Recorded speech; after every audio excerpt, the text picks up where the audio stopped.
Well, Green Pastures was an all-black show, a musical, and we had some good casting, and but I think it made a real statement in terms of uh, using black cast for a show, a national show, a big show.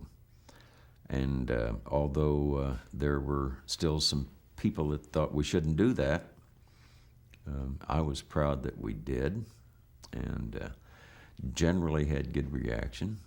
As you could guess, we had some bad reaction from some people I probably don't care about that much anyway. But we liked it so much we did it again. Put on a repeat. On the first broadcast, were there stations in the South that chose not to air it? As I recall, there were some that didn't choose to do so. Set it, if you could, in context what was going on in the country.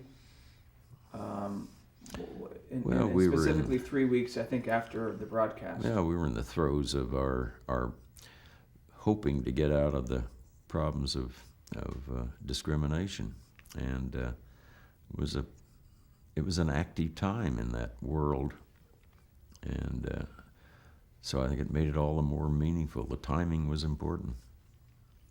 Maybe not to gain friendships, but in terms of promoting something worthwhile. And there was, I think, after 3 weeks after the broadcast, federal troops were dispatched to Little Rock, Arkansas. Do you remember that? Do you remember that time? Remember? Oh, very well. Yes, indeed. Yes, indeed. It was a difficult time.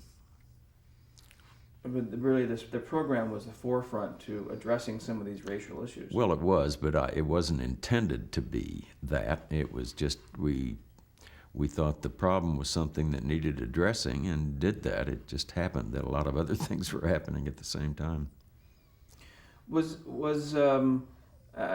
mentioned that the decisions to do certain shows, you were starting to think, especially when you started taking the reins more, of trying to always tap into what was going on in the country, and Green Pastures being an example of that, correct? Well, it was, yes. It was certainly a great and timely movement in this country, but additionally, I think if we don't keep our content of the Hall of Fame involved in what's going on in our world, we're going to get pretty old and pretty forgotten.